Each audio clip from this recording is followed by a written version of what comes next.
مسلم سے الگ ہو جاؤ اور یزید کی بیعت میں ہی رہو۔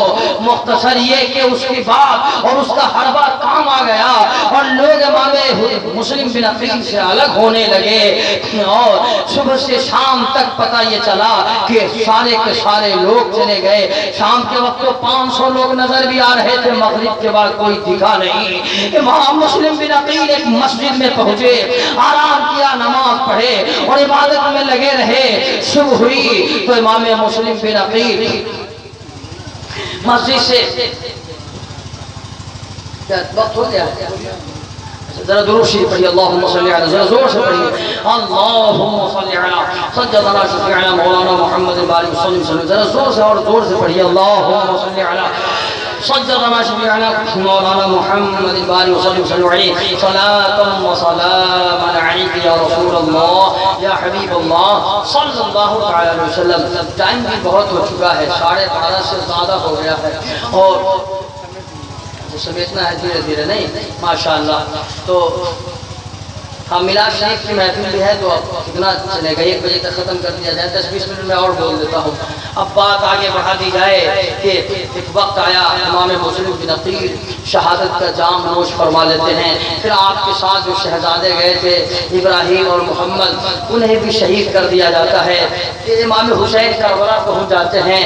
اب ایک تاریخ اور سن لو پیارے کہ امام حسین جب مکہ سے چلے ہیں، راستے میں لشکر لے کر آپ کو گھیرنے کے لیے آیا۔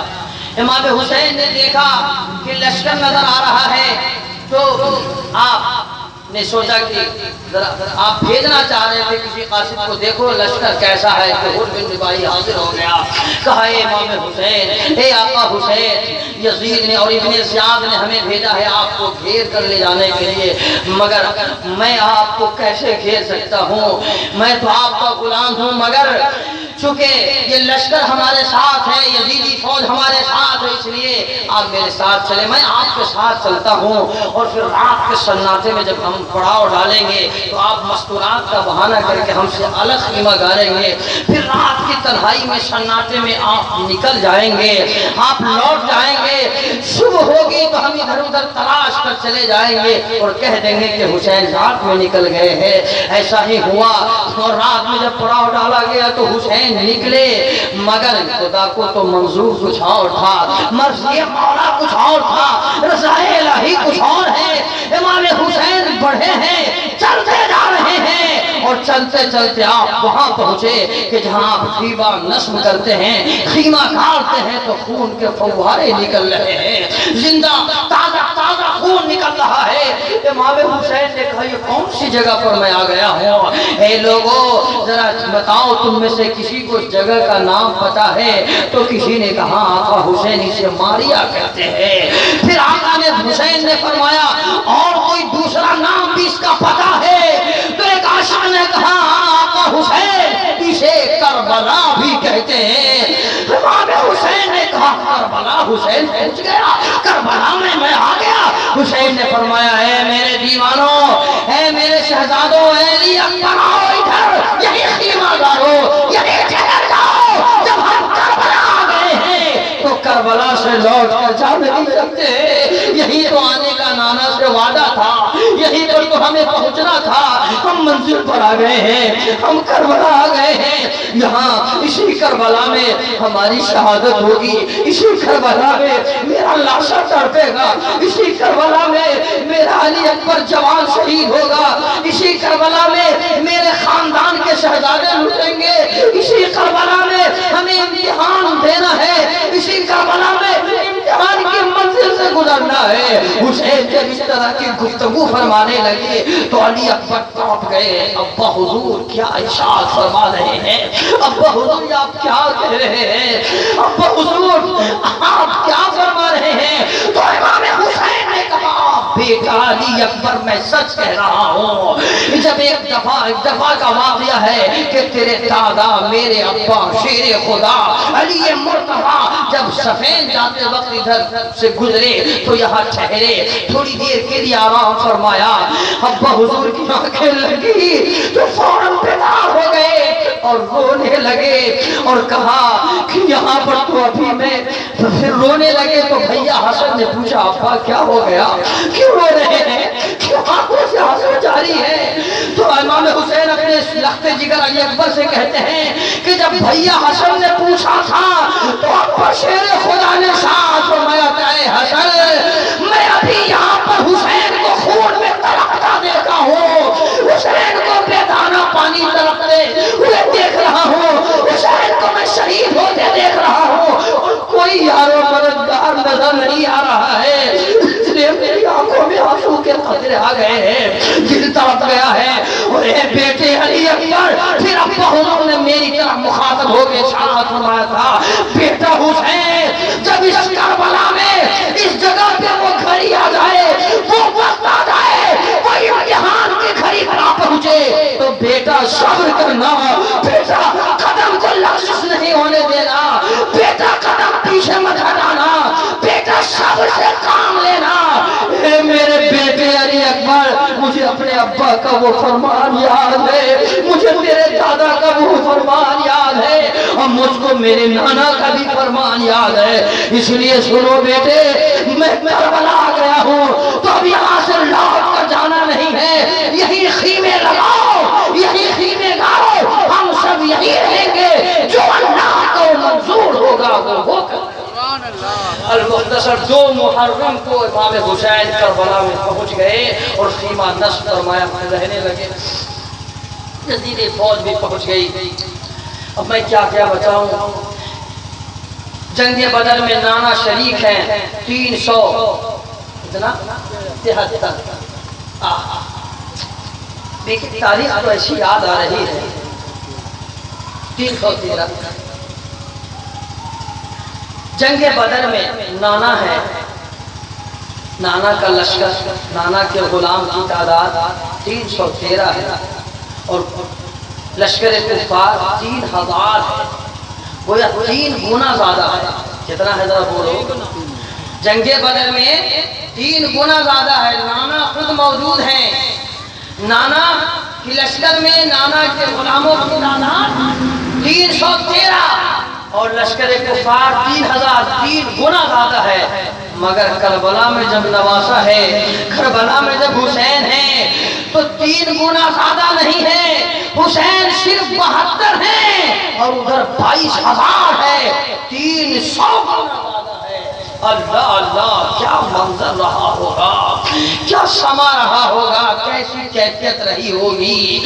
اور پھر یہ بھی کہ آج تک تاریخ میں ایسا کوئی جنگ دیکھا نہ گیا کہ ایک طرف 72 اور دوسری طرف 22,000 اور باضابطہ جنگ ہوئی ہو، ایسا نہیں۔ یہ کربلا کی جنگ ہے، امام حسین چونکہ شیر خدا کے شہزادے، شیر خدا کے شیر تھے، اس لیے ان سے مقابلہ کرنا کوئی معمولی بات نہیں تھی، جبھی تو 22,000 کا لشکر اتارا گیا تھا۔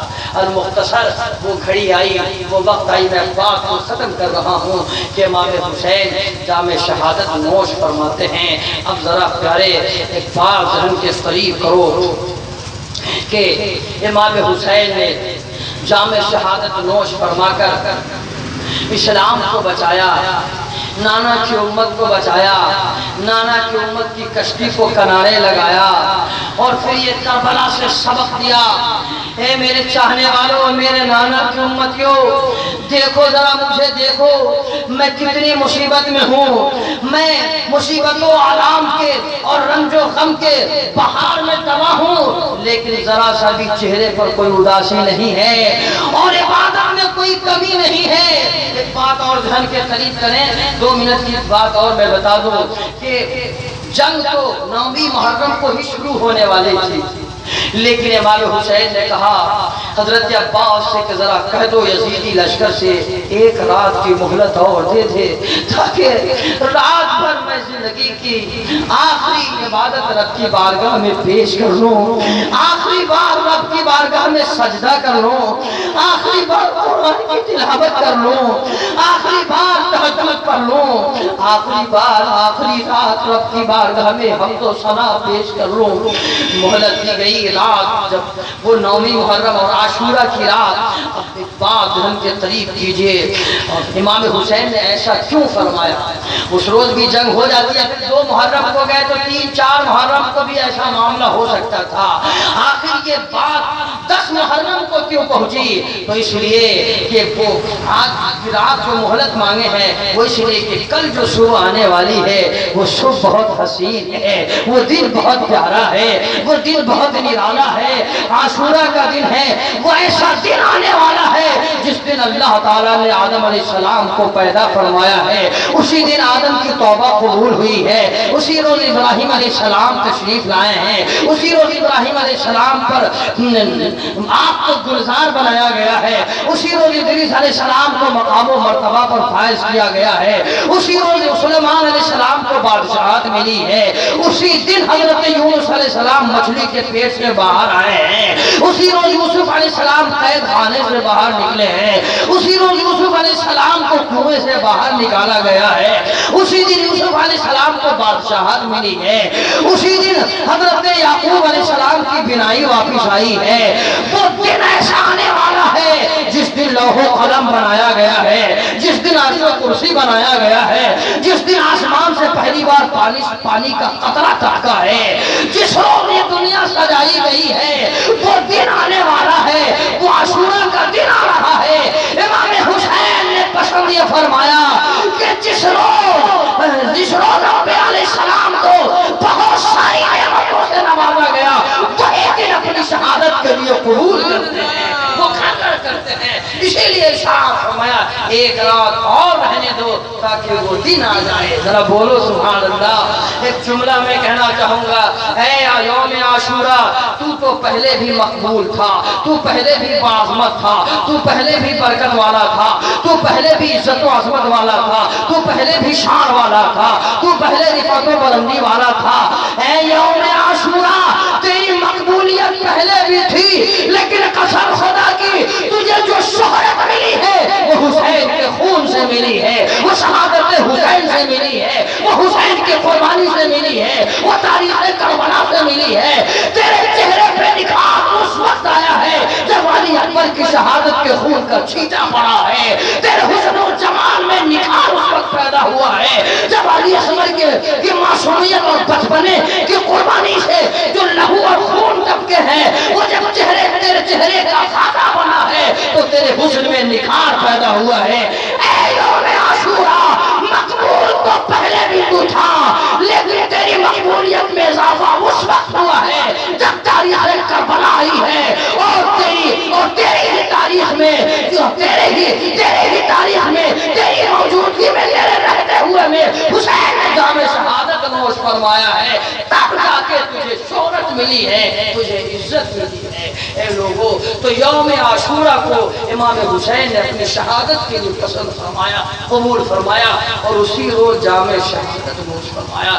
میں کہنا یہ چاہ رہا تھا کہ حسین آخری وقت میں بھی جب آپ گھوڑے سے نیچے آئے، جمعہ کا دن ہے، یوم عاشورہ ہے، یوم عاشورہ بھی ہے اور جمعہ کا دن بھی ہے، جمعہ کا وقت بھی ہے. پوچھا ٹائم کتنا ہو رہا ہے تو کہا کہ جمعہ کا وقت ہو رہا ہے.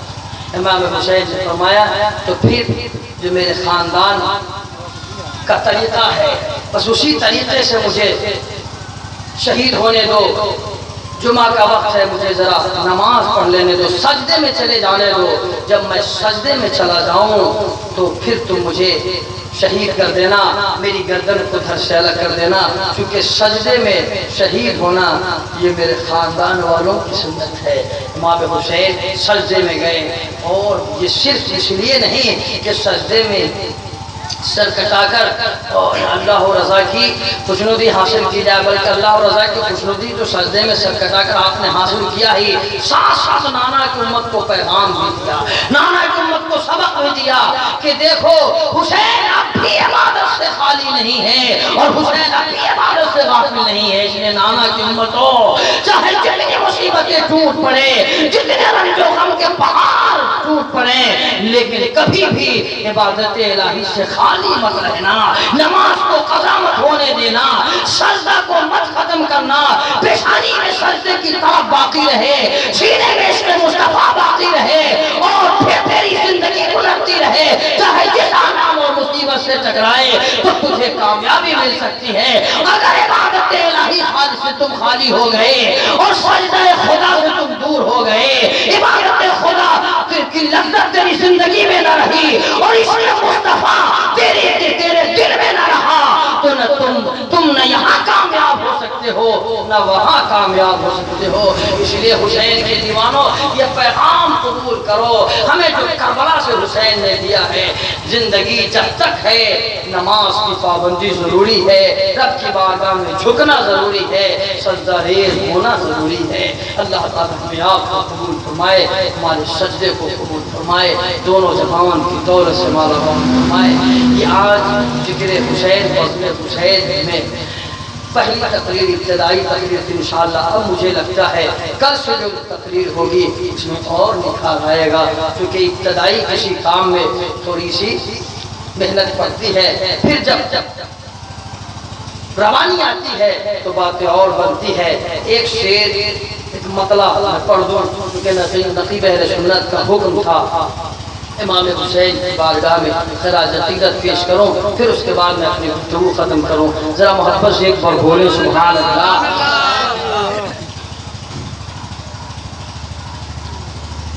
دکھلا دے کربلا میں کرامت حسین نے، دکھلا دے کربلا میں کرامت حسین نے، دکھلا دے کربلا میں کرامت حسین نے،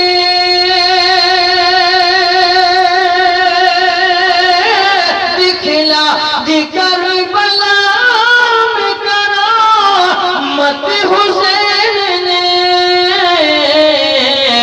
نیزہ پہ رہ کے کی ہے تلاوت حسین نے، نیزہ پہ رہ کے کی ہے تلاوت حسین نے، اور نانا کے دین حق کی حفاظت کے واسطے، نانا کے دین حق کی حفاظت کے واسطے،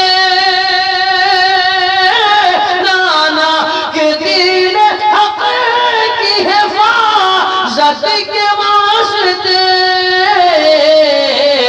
پائی ہے کربلا میں شہادت حسین نے، پائی ہے کربلا میں شہادت حسین نے۔ اللہ تعالیٰ ہماری آپ کی حاضری کو قبول فرمائے، اور ہم لوگوں نے جو کچھ بھی خراج عقیدت پیش کیا اللہ سے قبول فرمائے، ہم سب کو حسین پاک کا صدقہ عنایت فرمائے۔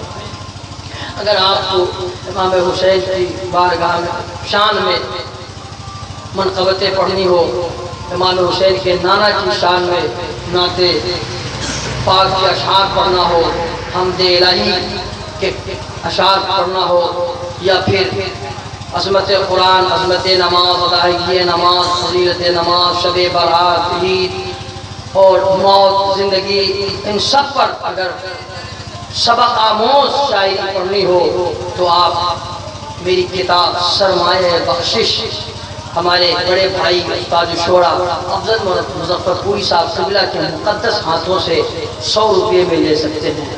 وہ صرف 100 روپیہ اس لیے کہ جو خرچہ لگا ہے وہ اگر آپ دے دیتے ہیں تو پھر دوسری کتاب بھی آ جائے، وہ ہدیہ آپ 100 روپیہ پیش کر کے ایک انمول قیمتی سرمایہ بخشش آپ حاصل کر سکتے ہیں۔